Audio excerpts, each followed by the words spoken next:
کہ فاستجبنا له ونجيناه من الغم، ہم نے اس کی دعا قبول کر لی اور ہم نے اسے غم سے نجات دی۔ تو اس سے یہ پتہ چلتا ہے کہ جب ہم آیت کریمہ پڑھتے ہیں لا الہ الا انت سبحانک انی کنت من الظالمین، اللہ کے سوا کوئی عبادت کے لائق نہیں، اے اللہ تو پاک ہے، میں یقیناً ظالموں میں سے، قصور میرا اپنا ہے، گناہ میرے اپنے ہیں، غلطیاں میری ہیں۔ جب انسان اپنی غلطی کا اعتراف کرتا ہے تو اللہ تعالیٰ اس سے بڑا خوش ہوتا ہے، کیونکہ شیطان نے تکبر کیا تھا، ابا، انکار کیا، واستکبرا، اور تکبر کیا، وکان من الکافرین، اور وہ کافروں میں سے ہو گیا۔ تو جب انسان اللہ کے حکم سے انکار کرتا ہے اور تکبر کرتا ہے کہ میں بڑی چیز ہوں اور اللہ کا حکم نہیں مانتا، تو پھر اللہ تعالیٰ کی ناراضگی آتی ہے۔ شیطان انسان کا دشمن ہے، شیطان انسان کے پیچھے لگا رہتا ہے اور وہ اس کے دل میں طرح طرح کے خیالات ڈالتا ہے، وسوسے ڈالتا ہے، اور کبھی کبھی اس کو ایسی باتیں سجاتا ہے، اللہ نے تمہارے لیے کیا کیا، تمہاری تو کوئی دعا ہی قبول نہیں ہوتی، کوئی فائدہ نہیں اللہ تعالیٰ کو پکارنے کا، جاؤ کسی اور کے پاس۔ لیکن ہم دیکھتے ہیں کہ کس طرح اللہ سبحانہ وتعالیٰ نے اس دعا کی بدولت یونس علیہ السلام کو معاف فرما دیا، اور یونس علیہ السلام کو غم سے نجات دی، اور ساتھ ہی خوشخبری دی کہ اور سارے مومنوں کو بھی ہم ایسے ہی نجات دیتے ہیں۔ یعنی مطلب کیا تھا کہ اگر کوئی شخص کسی تکلیف اور غم اور مصیبت کے وقت یہ دعا پڑھتا ہے تو اللہ تعالیٰ اس کی تکلیف کو دور کر دیتے ہیں۔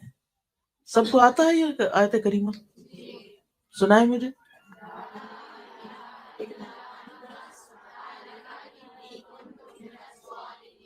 شابش، بہت ہی اچھا۔ تو اس سے کیا پتہ چلتا ہے کہ جب دل پہ بوجھ آئے، جب دل پہ غم آئے، جب کوئی فکر آئے، جب دل اداس ہو، جب دل پریشان ہو، تو کیا کریں؟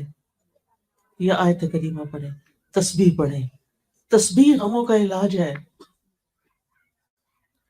آپ دیکھیں یہاں بھی وہ کیا کہتے ہیں، سبحانک، تو پاک ہے اللہ، تیرا کوئی قصور نہیں، غلطی میری اپنی ہے، تو پاک ہے، تو ظلم نہیں کرتا، تو کسی پہ زیادتی نہیں کرتا، تو سب کا مولا ہے، تو سب پہ رحم فرماتا ہے، غلطی میری اپنی۔ آپ دیکھیں کہ آدم علیہ السلام نے جب شیطان کے بہکاوے میں آ کے اس درخت کا پھل کھا لیا تھا جسے منع کیا گیا تھا، تو پھر کیا ہوا؟ اللہ تعالیٰ ناراض ہو گئے۔ انہوں نے اللہ تعالیٰ کو کیسے منایا؟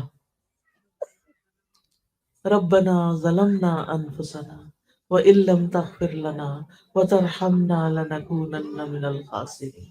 آپ تو سب پڑھے لکھے ہیں ماشاء اللہ، بہت ہی خوشی ہو رہی ہے مجھے کہ آپ کو اتنی دعائیں آتی ہیں اور ضروری دعائیں آتی ہیں۔ اس دعا کا بھی مطلب کیا ہے کہ اے ہمارے رب، ہم نے اپنی جان پہ ظلم کیا، اگر تو نہیں بخشے گا اور تو رحم نہیں فرمائے گا ہمارا تو بڑا نقصان ہو جائے گا۔ تو اپنی غلطی مان لینا، اپنے گناہوں پہ توبہ کر لینا، اپنے کسی قصور کو یاد کر کے رو دینا، یہ اللہ تعالیٰ کی رحمت لاتا ہے اور دعائیں جلدی قبول ہوتی ہیں۔ اچھا، ہمارا عام طور پر رواج یہ ہے کہ جب کوئی تکلیف آتی ہے تو ہم لوگوں کو کہتے ہیں مجھے پڑھ کے دے دو۔ اچھا، وہ جب پڑھتے ہیں تو وہ کہتے ہیں انی کنت من الظالمین، وہ تو اپنے قصوروں کی معافی مانگ رہے ہیں، آپ کو کیا دیں گے وہ؟ انہوں نے یہ تو نہیں کہا کہ یہ لڑکی جس نے مجھے کہا ہے یہ بڑی ظالم ہے، نہیں، وہ تو نہیں کہہ سکتے۔ تو ہر انسان کو خود اپنے لیے پڑھنا چاہیے، ٹھیک ہے نا، زیادہ سے زیادہ۔ اور اس میں کوئی شرط نہیں ہے کہ ضرور 1.25 لاکھ ہی پڑھے، آپ چاہیں تو 2 لاکھ پڑھ لیں، کسی نے منع نہیں کیا، 4 لاکھ پڑھ لیں، یا آپ چاہیں تو جتنی دفعہ آپ سے پڑھا جاتا پڑھ لیں۔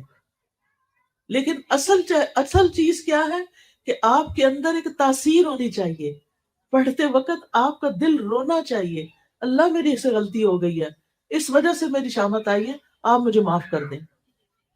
تو اپنی غلطیوں کا اعتراف جو ہے یہ انسان کی سرشت میں ہے، شیطان نہیں مانتا اپنی غلطی، اور جو انسان اپنی غلطی نہ مانے وہ شیطان کا بھائی ہے، ٹھیک ہے نا۔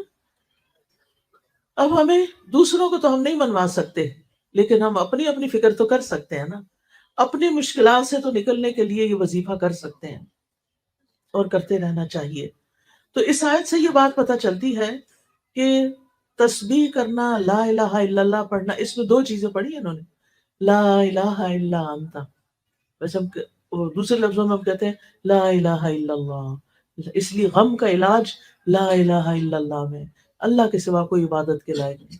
جب کبھی دل بوجھل ہو، کثرت سے پڑھے لا الہ الا اللہ، لا الہ الا اللہ، لا الہ الا اللہ، آپ دیکھیں گے تھوڑی دیر کے بعد آپ کا دل ہلکا ہونے لگے۔ اور دوسرا انی کنت من الظالمین، سبحانک، دوسرا ہے سبحانک، تو پاک ہے۔ تو اس میں ہم کیسے پڑھ سکتے ہیں؟ سبحان اللہ، سبحان اللہ، سبحان اللہ۔ ایک دفعہ سبحان اللہ کہنے سے زمین اور آسمان کے بیچ کی فضا بھر جاتی ہے، اتنا بڑا کلمہ ہے یہ۔ ایک دفعہ الحمدللہ کہنے سے میزان بھر جاتا ہے، اتنے وزنی ہے یہ کلمات۔ اللہ کا ذکر بہت بڑی چیز ہے، معمولی چیز نہیں ہے۔ وَلَذِكْرُ اللَّهِ اکبر، اس لیے ہمیں کثرت سے اللہ کو پکارنا چاہیے، اور جو اللہ کو پکارتا رہتا ہے، الا بذکر اللہ تطمئن القلوب، خبردار، اللہ کے ذکر سے دلوں کو اطمینان آ جاتا ہے۔ لیکن ہم اکثر یہ بھول جاتے ہیں، ہم بھول جاتے ہیں کہ اللہ کے ذکر میں اطمینان ہے، اللہ کے ذکر میں سکون ہے۔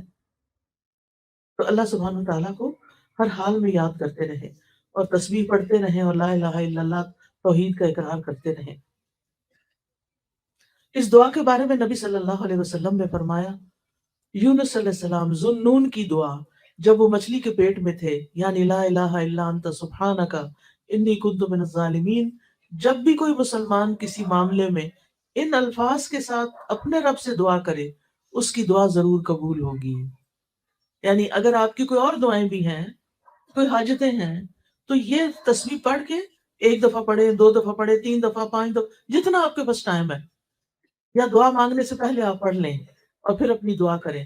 بچوں کے ایگزامز ہیں، یا کوئی جاب کا مسئلہ ہے، یا کاروبار کا مسئلہ ہے، یا کوئی بیمار ہے، یا کوئی دکھی ہے، پریشان ہے، تو آپ کیا کریں؟ دعا کریں، اپنے لیے بھی کریں، دوسروں کے لیے بھی کریں۔ مسلمان کی دعا مسلمان کے حق میں قبول ہوتی ہے، اور اس کے لیے فرشتہ دعا کرتا ہے، یا اللہ اس کو بھی یہی عطا فرما۔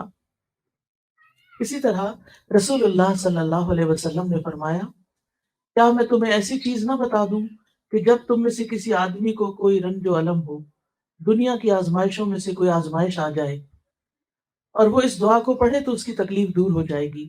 تو آپ سے کہا گیا کیوں نہیں؟ آپ نے فرمایا وہ مچھلی والے کی دعا ہے، لا الہ الا انت سبحانک انی کنت من الظالمین۔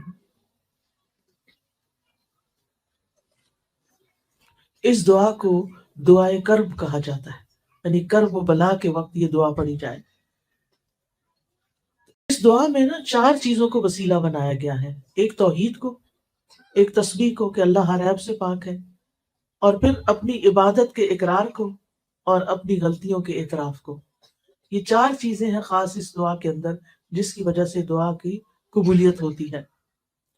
جب انسان لا الہ الا اللہ کہتا ہے، توحید کا اقرار کرتا ہے، تو اس کا مطلب یہ ہوتا ہے کہ یا اللہ میں کچھ نہیں، میرے ہاتھ میں کچھ نہیں، انسانوں کے پاس کچھ نہیں، اصل میں تو تیرا نام ہے، اصل میں تو سب کچھ کرنے والا تو ہے، شفا تو دیتا ہے، دکھی لوگوں کے دکھ دور تو فرماتا ہے، بھوکوں کو تو کھلاتا ہے، یعنی سب کچھ تو ہی کرتا ہے، زمین آسمان کا نظام تو ہی چلاتا ہے، ہر چیز تیرے اختیار میں ہے، تیرے قبضہ قدرت میں ہے۔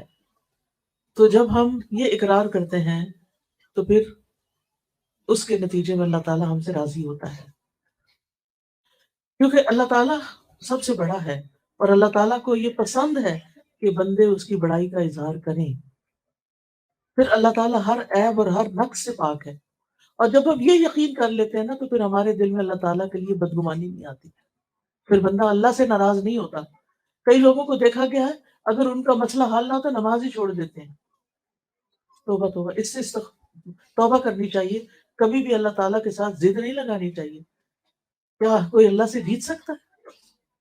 کوئی اللہ کو ہرا سکتا ہے؟ ہرگز بھی نہیں، کبھی بھی نہیں ہو سکتا۔ اس لیے اپنی یعنی اپنی غلطیوں کو دیکھنا چاہیے، اللہ تعالیٰ سے بدگمان نہیں ہونا چاہیے۔